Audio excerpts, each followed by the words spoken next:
இது மகிமை நேரம்.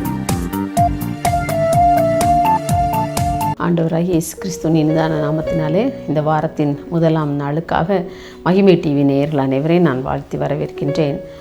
இந்த வாரம் முழுவதுமாக பழைய ஏற்பாட்டின் வேதாகம புஸ்தகத்திலே நம்மை சிந்திக்க வைத்த ஒரு சிலருடைய காரியங்களை குறித்து நாம் தியானிக்க இருக்கின்றோம். முதல் நாளிலேயும் கூட நம்மை சிந்திக்க வைத்த முதல் நபர் யார் தெரியுமா? எசேக்கியா ராஜா.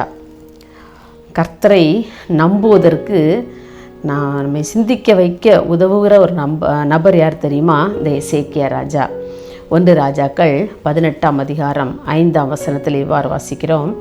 அவர் இஸ்ரவேலின் தேவனாகிய கர்த்தரின் மேல் வைத்த நம்பிக்கையிலே அவனுக்கு பின்னும் அவனுக்கு முன்னும் இருந்த யூதாவின் ராஜாக்களிலெல்லாம் அவனைப் போல் ஒருவனும் இருந்ததில்லை. பாருங்கள், அந்த ராஜா எசேக்கியா ராஜா அரசாண்ட அந்த காலத்தில் அந்த தேவனாகிய கர்த்தர் மேலே வைத்த நம்பிக்கையை அவரைப் போல் யாரும் இதுக்கு முன்னால் வச்சதில்லை. நம்பிக்கையே ஆண்டவர் பேரில் அவருக்கு பின்னாலும் கூட யாரும் அவ்வளோ தூரத்துக்கு ஆண்டவரை நம்பி இருந்ததில்லை என்று சொல்லி நாம் வேதாகமத்தில் வாசிக்கின்றோம். கர்த்தரை நம்பி அவரை மட்டுமே தன் நம்பிக்கையாக கொண்ட எசேக்கியா ராஜா போல அவனுக்கு முன்னாலும் யாரும் எந்த ராஜாவும் இல்லை, அவனுக்கு பிற்பாடு எந்த ராஜாக்களும் இல்லை என்று சொல்லி நான் வாசிக்கிறோம். இந்த எசேக்கியா ராஜா தான் ராஜாவாகிற போது 25 வயதுள்ள ஒரு இளம் வாலிபனாக இருந்தான். இந்த வாலிப வயதிலே கர்த்தரை முழுவதுமாக நம்பி வேறு யாரை நம்பி அல்ல, அவரை மாத்திரமே நம்பி தன்னுடைய ராஜ்யபாரத்தை கட்டுகிறவராக காணப்பட்டார். இன்றைக்கு நம்முடைய வாழ்க்கையில் நம்முடைய வாலிப பிள்ளைகள் எவ்வாறு யாரை நம்பி இருக்கின்றார்கள்? தன்னுடைய வாலிப பருவத்தையா அல்லது தன்னுடைய அழகையா, தன்னுடைய திறமையா? நம்முடைய பிள்ளைங்க யாரை நம்பி இருக்கிறாங்க? இந்த எசேக்கியா ராஜா அந்த 25ஆம் வயதிலே பட்டத்திற்கு வந்த போதும் கூட அந்த கர்த்தரையே தன்னுடைய தகப்பன் தான் தகப்பன் நம்பியிருந்த அந்த தேவனையே தன்னுடைய வாழ்க்கையிலே நம்பிக்கையாக கொண்டிருந்தான். பாருங்கள், 2 ராஜாக்கள் 18ஆம் அதிகாரம் 6ஆம் வசனத்தில் வாசிக்கிறோம். கர்த்தரை விட்டு பின்வாங்காமல் கர்த்தர் மோசேக்கு என்னென்ன கற்பனைகளை எல்லாம் கொடுத்திருந்தாரோ அவை எல்லாவற்றையும் கை கொண்டு நடந்தார் என்று சொல்லி வாசிக்கிறோம். அப்படி மோசேக்கு கர்த்தர் என்னென்ன கற்பனைகளை எல்லாம் அவர் கொடுத்திருந்தாரோ அந்த கற்பனைகள் எல்லாவற்றிலும் இந்த எசேக்கியா ராஜா கர்த்தரையே நம்பி இருந்தான். எல்லாவற்றையும் கை கொண்டான். அதனாலே அவனுடைய கர்த்தர் அவனோடு இருந்தார். ஏன்? அவனுடைய கற்பனைகளை எல்லாம் அவன் கை கொண்டிருந்ததுனாலே கர்த்தர் அவனோடு கூட இருந்தார். அவன் போகிற இடமெல்லாம் எல்லா காரியங்களும் அவனுக்கு அனுகூலமாய் முடியும்படி கர்த்தர் அவனோடு இருந்தார் என்று சொல்லி நாம் வாசிக்கின்றோம். நம்முடைய வாழ்க்கையில் நிறைய காரியங்களில் நாம் தோற்று போயிருக்கலாம். ஒருவேளை நம்ம யோசிப்போம், நான் கர்த்தரை மாத்திரம் நான் நம்பி இருக்கிறேனா அல்லது கர்த்தரையும் சேர்த்து நான் நம்பி இருக்கிறேனா? மற்ற உலக பொருட்களோடு உலக தெய்வங்களோடு நான் இயேசுவையும் சேர்த்து நம்புகிறேனா என்று சொல்லி நாம் சிந்தித்து பார்ப்போம். எசேக்கியா ராஜா கர்த்தரையே மாத்திரம் நம்பிக்கையாக கொண்டிருந்தானே, அதனாலே அவனுடைய காரியங்கள் எல்லாம் வாய்த்தது. அவன் போகிற இடங்களில் எல்லாம் அவனுடைய காரியங்கள் எல்லாம் அனுகூலமாய் முடியும்படி கர்த்தர் அவனோடு கூட இருந்தார் என்று சொல்லி வாசிக்கின்றோம். இன்றைக்கு நம்முடைய நம்பிக்கையை நாம் சற்று திரும்பி பார்ப்போம். நம்முடைய நம்பிக்கையை யார் மீது வைத்திருக்கிறோம்? நெறிந்த கோணலான நாணல் புல் மேலே நம்முடைய நம்பிக்கையை வைத்திருக்கிறோமா? அல்லது கோணலான பாதையிலே நம்முடைய நம்பிக்கையை வைத்திருக்கிறோமா? இந்த பாதை நான் தெரிந்து கொண்ட பாதை, இந்த பாதை நன்றாக இருக்கும், மிக நன்றாக இருக்கும் என்று சொல்லி நம் பாதையை நம்ம எப்படி தெரிந்து கொண்டிருக்கிறோம்? ஒரு விசாலமான பாதை, இந்த பாதை நன்மையான பாதையாக இருக்கும் என்று சொல்லி நாம் நினைத்திருக்கலாம். நம்முடைய நம்பிக்கை நாம் ஆண்டவர் பேரில் வைத்தோம் என்று சொன்னால் அவர் நம்ம இடுக்கமான வாசல் வழியாக அழைத்து சென்றாலும் நம்முடைய வாழ்வு ஒரு சம்பூர்ண வாழ்வாக இருக்கும் என்பதிலே சந்தேகமில்லை. அதை இந்த எசேக்கியா ராஜா நம்பியிருந்தான். இன்றைக்கி நம்ம சற்று யோசித்து பார்ப்போம், நம்ம நம்பிக்கை யாரிடத்தில் இருக்கிறது? யாரை நம்பி இருக்கிறது? நம்ம அரசியல் தலைவர்களை நம்பி இருக்கிறோமா? அல்லது உற்றார் உறவினரை நம்பி இருக்கிறோமா? அல்லது பணம், பொருள், நம்முடைய அழகு, நம்முடைய பட்டம், நம்முடைய பதவி, நம்முடைய வேலை, இவற்றை நாம் நம்பி இருக்கிறோமா? நாம் எதை நம்பி இருக்கிறோம்? கர்த்தரை மட்டுமே நாம் நம்பி வாழ்வதாலே நம்முடைய வாழ்வு எத்தனை செழிப்புள்ளதாக இருக்கும். நம் காரியங்கள் எல்லாவற்றையும் அவர் அனுகூலமாக நமக்கு மாற்றி தருவார்.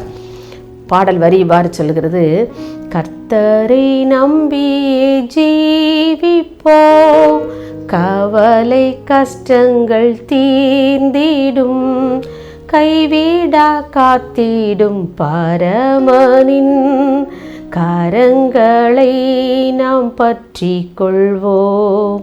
கைவிடா காத்திடும் பரமனின் கரங்களை நாம் பற்றி கொள்வோம். கர்த்தரை நம்பி மாத்திரம் நம்முடைய வாழ்க்கையில ஜீவிக்கும் போது அவர் தமது கரத்தை நமக்கு நேராக நீட்டுவார். நம்முடைய பாதைகள் எல்லாம் நமக்கு செவ்வையான கோணலான பாதைகள் எல்லாவற்றையும் அவர் செவ்வையாக மாற்றி தருவார்.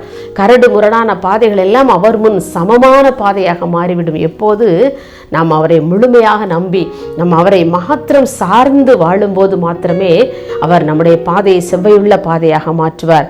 இன்னும் நாம் ஏசாயா 26:3 வாசிக்கிறோம் அல்லவா, உம்மை உறுதியாய் பற்றி கொண்ட மனதையுடையவன் உம்மையே நம்பி இருக்கிறபடியால் நீர் அவனுடைய பூரண சமாதானத்துடன் காத்து கொள்வீர் என்று சொல்லி நாம் வேதத்தில் வாசிக்கிறோம் இல்லையா?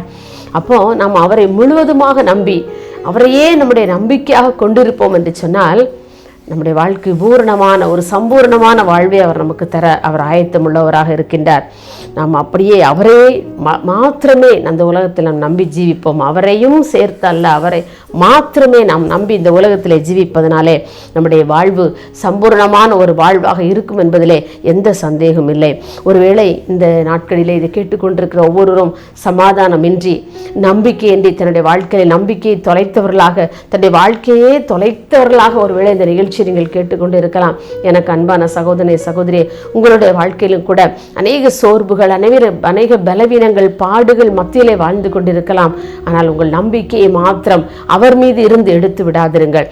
அவரையே உங்கள் வாழ்க்கையின் நம்பிக்கையாக கொண்டு நீங்கள் வாழும் பொழுது எப்படி எசேக்கியா ராஜாவுடைய காரியங்கள் எல்லாம் வாய்க்கும்படியாக அவருடைய காரியங்கள் எல்லாம் அனுகூலமாகும்படியாக கர்த்தர் செய்திருந்தாரோ அதே தேவன் இன்றைக்கும் வல்லமை மாறாதவராக அவருடைய கை குறுகி போகாததாக இருக்கிறபடினாலே நீங்கள் உங்களுடைய நம்பிக்கை அவர் மீது மாத்திரம் வைத்து விடுங்கள். பின்பு உங்களுடைய வாழ்க்கை நிலைமை எல்லாவற்றையும் பாருங்கள். நிச்சயமாகவே அது ஒரு மாற்றப்பட்ட வாழ்வாக இருக்கும். ஏன்? நாம் அவரை மாத்திரம் நம்பி இருக்கின்றோம். அவர் ஒருவரையே நாம் பூரணமாய் வாழ்ந்து நாம் நம்பிக்கையோடு அவரையே நாம் உறுதியாய் பற்றி கொள்வோம் என்று சொன்னால் நம்முடைய வாழ்விலே நிச்சயமாக அதிசயங்களையும் அற்புதங்களையும் அவர் செய்ய வல்லவராய் இருக்கிறார். அப்படிப்பட்ட தயவுள்ள தேவன் நம் தேவன். அவர் மீது நாம் நம்பிக்கை வைக்கும் பொழுது நிச்சயமாகவே அவர் நம்முடைய காரியங்கள் எல்லாவற்றையும் அவர் தன் மீது போட்டுக்கொண்டு மேற்போட்டுக்கொண்டு நம்முடைய காரியங்களை எல்லாவற்றையும் செய்து முடிக்க வல்லவராயிருக்கிறார். அவருடைய கரத்திலே நாம் ஒப்பு கொடுப்போமா? மகா இரக்கமும் கிருபை நிறைந்த அன்புள்ள சுவாமி, இந்த அருமையான நல்ல முதலாம் நாளின் காலை வேளைக்காக உமக்கு நாங்கள் நன்றி செலுத்துகிறோம் ஐயா. ஆண்டவரே, இந்த வாரம் முழுவதுமாக நாங்கள் வேதாகமத்தில் எங்களை சிந்திக்க வைத்த ஒரு சிலரை குறித்து நாங்கள் தியானிக்க இருக்கின்றோம். இந்த முதல் நாளிலே நாங்கள் எசேக்கியா ராஜாவை குறித்து நாங்கள் தியானித்தோம் ஐயா. அவருடைய வாழ்க்கையில் அவர் உண்மை எவ்வாறெல்லாம் நம்பி தன்னுடைய வாழ்க்கையிலே வாழ்ந்தார், அவருடைய ராஜ்யபாரம் எப்படி கட்டப்பட்டது, எவ்வளவு சமாதானம் உள்ள வாழ்க்கையாக ஒரு வாழ்வு இருந்தது என்று சொல்லி நாங்கள் வேதத்தில் தியானிக்கிறோம்ப்பா.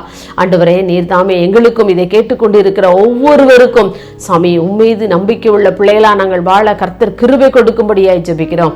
இந்த உலகத்திலே நம்பிக்கையற்று ஆண்டவரே நான் இனி என்ன செய்வேன், என்னுடைய வாழ்க்கையின் எல்லா காரியங்களும் முடிந்து போனது என்று சொல்லி நினைத்து கொண்டிருக்கிற ஒவ்வொரு பிள்ளைகளையும் கர்த்தர் நீர் தாங்கும்படியாய் ஜெபிக்கிறோம் ஐயா.